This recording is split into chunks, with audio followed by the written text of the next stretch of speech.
All right, so what do we do when we encounter a person who cannot write his or her name? Maybe they're physically unable to write their name or for whatever reasons, but they still need to sign a document. They can't physically write their name, but they should be able to make a mark on the document.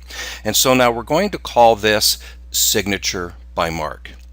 So a person who cannot write his or her name can still acknowledge his or her signature on a document or subscribe and swear to an affidavit by making a mark. That mark can be an X or any other kind of mark that that person chooses, but that mark must be made by the document signer under his or her own power. Someone there can support an arm or a wrist if necessary to physically assist that document signer, but the actual mark must be made by the document signer. So the person that's assisting is not allowed to manipulate the signer's hand or pen to place the mark on the document for that person. Now, when we perform a notarization with signature by mark, of course, the notary still is required to perform all of the same steps as required for any other notarial act, such as acknowledgement of jurat. The same rules apply for signing by mark as using a signature with respect to signing a document that's for anything else. If the signing of a document requires an acknowledgement, the actual making of the mark must be witnessed by either the notary or the document signer must acknowledge making that mark to the notary, just as if somebody were making an actual signature. If the document requires a jurat, of course the mark must be made in the presence of the notary, just as the signature is made in the presence of a notary, and only after the signer has sworn or affirmed to the truthfulness of the contents within the document. So to complete the notary act, just as with a document that's been signed by a signature, the notary will need to use an appropriate identification form as well. Now here's where the difference is. Whether the notary actually sees the person making the mark on the document or not, there must be two additional witnesses who must observe the signer making the mark. Now these witnesses are going to need to sign their names next to the signer's mark on the document. Now the witnesses are only verifying that they witnessed the individual making his or her mark, and the notary is not going to be required to identify those two persons who witnessed the signing by mark, and those two witnesses will not have to sign the notary journal. One of the witnesses must write the name of the signer that's making the mark next to the signer's mark. Now the notary public must also, of course, confirm the identity of the person making the mark by satisfactory evidence. So here's where the problem might arise. Typically, when someone's signing by a mark, it's because they've suffered a physical injury or impairment, which makes the signing with a normal signature extremely difficult or even impossible. So when the notary uses identification documents to verify identity, the signature on that document and the identification document may be really very different.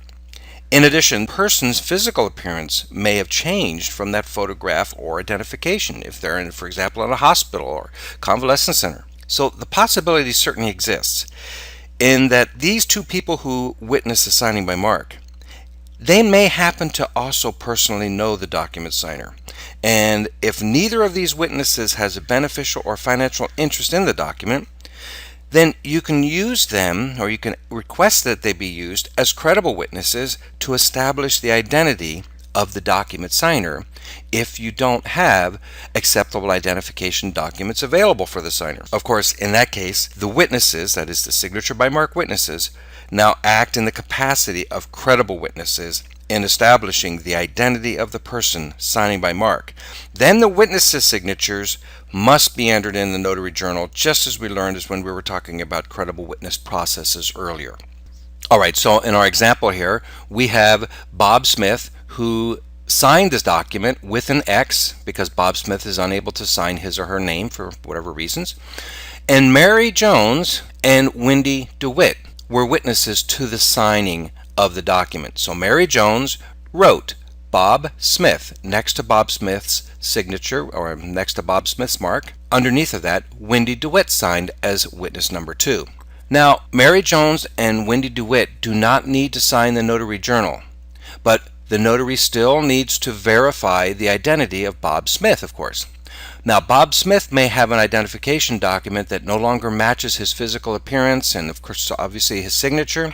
So then, if Mary Jones and Wendy DeWitt personally know Bob Smith and neither of them have a beneficial or financial interest in the document, then they could be called upon, if they allow themselves to be called upon in that manner, as credible witnesses. Now, in this case, Mary Jones and Wendy DeWitt would then swear an oath or affirmation to the notary. They would then show their identification to the notary and be entered into the journal. Either their well, in this case, since we're using two credible witnesses, both of them would be required to sign the journal, and both of them would be required to have their identification information entered into the journal. Remember, if the notary is using one credible witness, the notary is not required to get both the signature and the credible witness's identification information in the journal, even though it's recommended to do that. But when the notary uses two credible witnesses, the credible witnesses are required to sign the journal, and in this case, the notary must record the identification information in the journal as well. Okay, let's move on.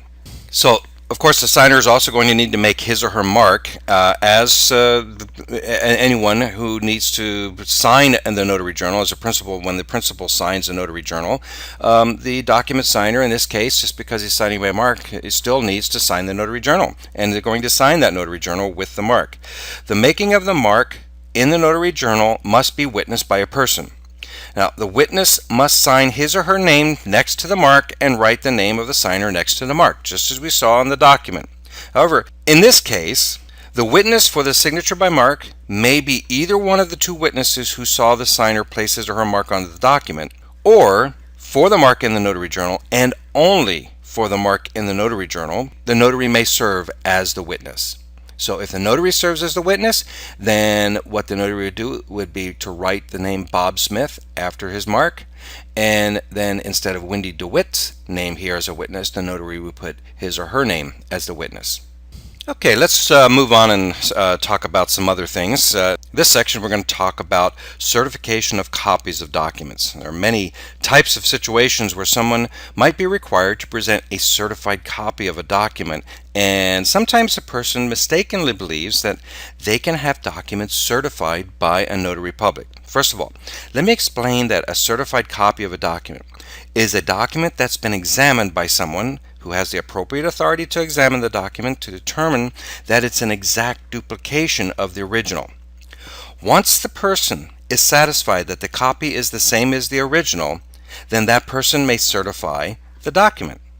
Now, as I said, this certification must come from a person who has the appropriate authority to certify a copy.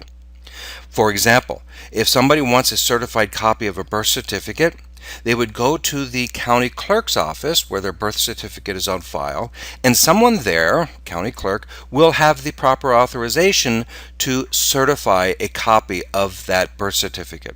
A notary does not have the appropriate authority to certify copies of documents unless they fall under two categories: a copy of a power of attorney or copies of his or her own sequential journal when it's in response to a written request by the Secretary of State or a subpoena or court order. So, certified copies of birth and death and marriage records can only be made by a state registrar, by a duly appointed and acting local registrar during their term of office, and a county recorder. To certify a copy of a power of attorney, the notary must make a copy of the original document, the original power of attorney, and that's what probably most notaries would do, but the notary is also allowed to compare the original power of attorney document and the copy to make sure that it's an exact, true, and correct copy. The notary attaches a notarial certificate to the copy stating that the copy is a true and correct copy, and then the notary completes a journal entry. So here's a suggested form of notarial certificate for certifying a copy of a power of attorney. The first part of the certificate is, again, the venue, which we've now seen several times. As you know, it indicates in what county the notary public performed the certification and where the person requesting the copy appeared before the notary public. Of course, the state is always California, since the notary public has jurisdiction only within California. Well, and then the notary will obviously insert his or her name and put the date, the day, month, and year that the person requesting the certified copy of the power of attorney personally appeared before the notary, and of course the notary compared and certified that the copy of the power of attorney was a true and correct copy. Then, of course, the notary public signs and stamps the certificate with their notary seal. Now, don't forget to record the following details in your journal when you certify a copy of a power of attorney. And as a best practices tip, in order to ensure completeness for a later request for information related to this type of transaction, you should also record the name of the person who's requesting the certified copy, the name of the agent appointed by the power of attorney, and the person who signed the power of attorney. If you're not sure what a power of attorney is, perhaps I should have explained that a little bit earlier. A power of attorney document is used when someone wants to grant another person the authority to sign documents on his or her behalf. An example of why a power of an attorney might be used would be in the military, where a wife is granted power of attorney from the husband because the husband is being sent overseas and will not be physically located within the continental United States at a time a document needs to be signed and notarized. So the husband may sign a power of attorney granting the spouse to sign documents on his or her behalf. That's a typical power of attorney. There are lots of types of powers of attorney.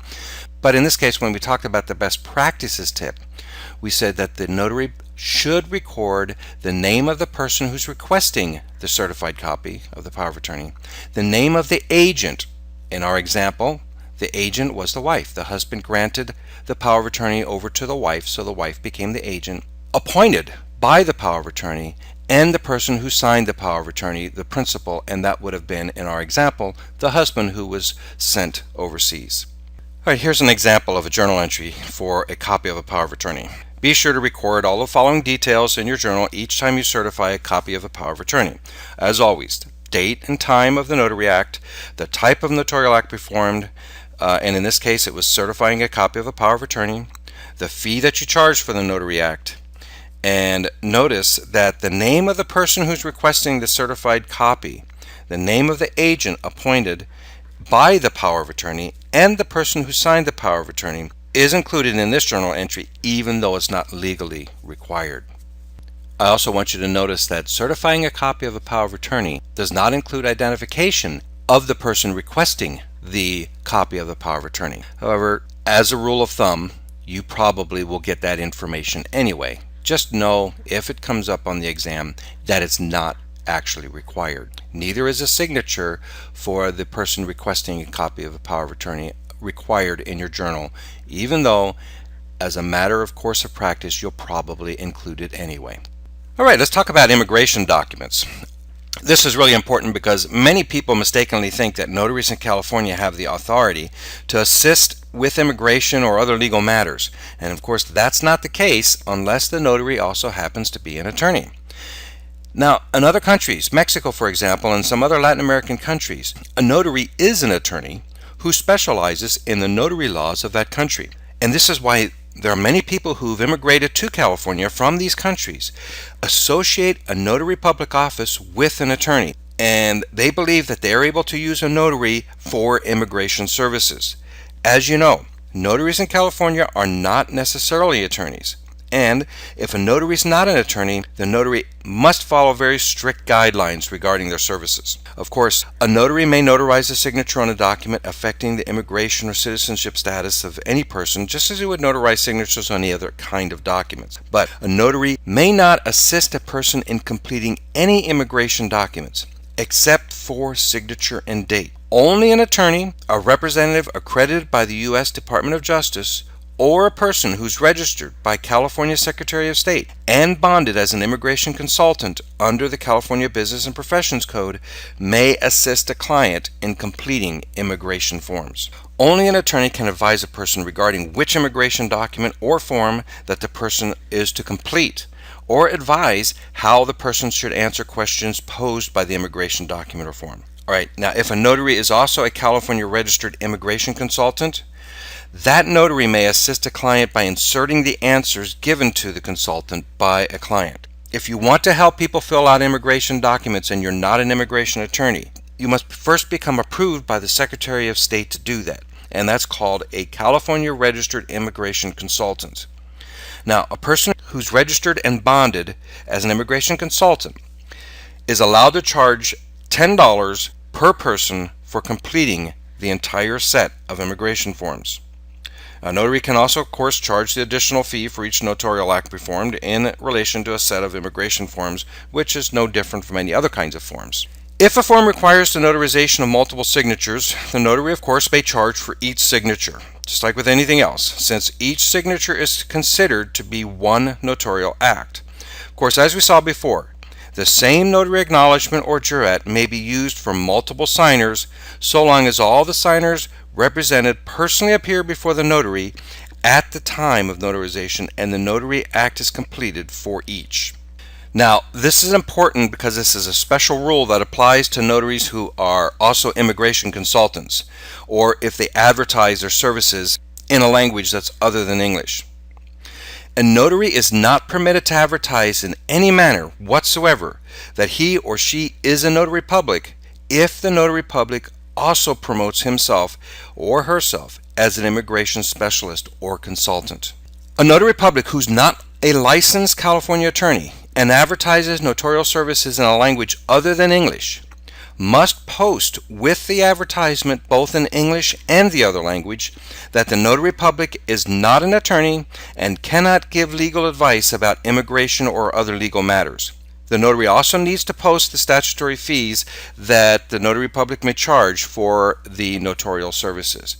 The point here is that unless the notary is a licensed California attorney, if they advertise their notary services in any language other than English, they must post that information along with the advertisement. And that information, once again, is that that notary public is not an attorney and cannot give legal advice about immigration or any other matters. Notice that that's posted in both English and the other language. Along with that, the notary has to post their fees. And of course, those fees may not exceed the fees that we're allowed to charge for notary services. And we'll talk about fees in an upcoming video. So just as we mentioned, in many countries outside the United States, an individual must be a licensed attorney before he or she obtains a notary public commission. In Latin American countries, the phrase notario público implies that a person is a practicing attorney in that country. But that's not the law in California. Under California law, as you know, a person may be appointed and commissioned without being a licensed attorney. So that means a notary is not allowed to translate the term notary public into notario público or notario, which are the Spanish equivalent terms, but a notary is not permitted to use that translation on any of his or her advertising, or anywhere for that matter. Even if the prescribed notice is posted, and that prescribed notice is what we just talked about, the fact that the notary public is not a licensed attorney and may not provide legal services and so forth. All right, the first offense for a violation of this law is grounds for the suspension of the notary public's commission for not less than 1 year, or the revocation of a notary public's commission. A second offense is going to be grounds for permanent revocation of the notary public's commission. Okay, let's take a look at an example here. Catherine Consultant is a notary public that has been registered and bonded as a California immigration consultant. Mikhail and Irina visit Catherine to obtain assistance in completing citizenship forms. Catherine's business cards say that she's a notary public and immigration specialist. Catherine enters the information into the citizenship forms that Mikhail and Irina provide, and enters information she knows from her own experience and education as an immigration consultant. When she's all done, Catherine charges Mikhail and Irina $100 for the service. All right, so let's look at all of the areas where Catherine Consultant violated California notary law. Well, she's broken a number of laws. She's not allowed to hold herself out as a notary public in her advertising because she's an immigration specialist. So that's number one. Remember the business cards where she has both the immigration consultant and notary public on one card? She's not allowed to do that. She's not allowed to advertise in any manner that she's a notary public if she also provides immigration specialist services. Catherine cannot enter information into the immigration forms on her own. The only information that Catherine is allowed to put in those immigration forms is the information provided by her clients. And then because she's an immigration specialist, she's allowed to complete those forms, but only from the information that's provided to her. She's not allowed to enter the information on her own. And Catherine is not permitted to charge more than $10 per person for completing the forms. Now, Catherine can charge an additional notary fee for any notarial services if she limits herself to completing the citizenship forms with only information provided by Mikhail and Irina, but cannot charge more than the statutory $10 fee for each signature notarized. So the statutory fees are $10 and per person, and Catherine charged $100. So once again, let's go back and look at the possible repercussions for these actions. Remember, first offense for violation is grounds for the suspension of the Notary Public's commission for not less than 1 year, or revocation of the Notary Public's commission. And if it's a second offense, then of course it's ground for the permanent revocation of a Notary Public commission. All right, we're going to turn our attention now to a really obscure notary duty because it's so rarely completed. On a very rare occasion, a notary may be called upon to demand a protest. All right, this duty is nearly obsolete, and it's a mechanism that was developed before the modern regulation of financial transactions.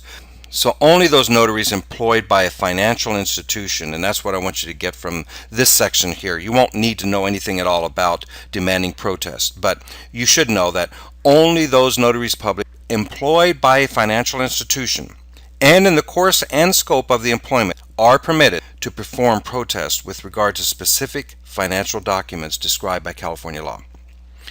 Because only notaries employed by financial institutions can perform a protest in the course and scope of their employment, there is no fee prescribed for the notarial service. When we talk about fees, you'll be reminded that there is no fee prescribed for protest because it's part of the notary public service to the financial institution. So if you're part of a financial institution that requires such duties to be performed, you really are encouraged to seek some legal advice of an attorney who's familiar with this kind of legislation. Now there's another duty that notaries might be called upon to perform, and it's called taking a deposition. While it is a duty of a notary public to take a deposition, the notary cannot record and transcribe the oral deposition in shorthand unless the notary is also a certified shorthand reporter and licensed by the Court Reporters Board of California. So, a notary may take an oral deposition by writing it out in longhand or typing it out in longhand or on an electronic device like a computer, of course. But this is going to be awkward and it's going to cause confusion or misunderstanding probably. So if a notary is asked to take a deposition and the notary is not a certified shorthand reporter, the notary should let the person know that's making the request, that is to take the deposition, that the notary public can take the deposition by hand in longhand or by typing in the deposition in longhand, but the person might wish to contact a certified shorthand reporter to take the deposition instead. Generally, a deposition is a method of providing oral or written testimony under oath outside of a court proceeding. During an oral deposition, a witness who's been put under oath answers questions from a judge, attorney, or other officer of a court. In a civil proceeding, a deposition officer, who's also a certified shorthand reporter, can put a witness under oath and record the oral deposition in shorthand for transcribing the shorthand record into a standard English language verbatim written transcript of the questions, answers, and other statements that were made during the deposition. Consequently, although it's a duty of a notary public to take depositions, a notary public is not necessary when a deposition is conducted. The point is, even though it's a duty of a notary, they're not generally called upon to take a deposition.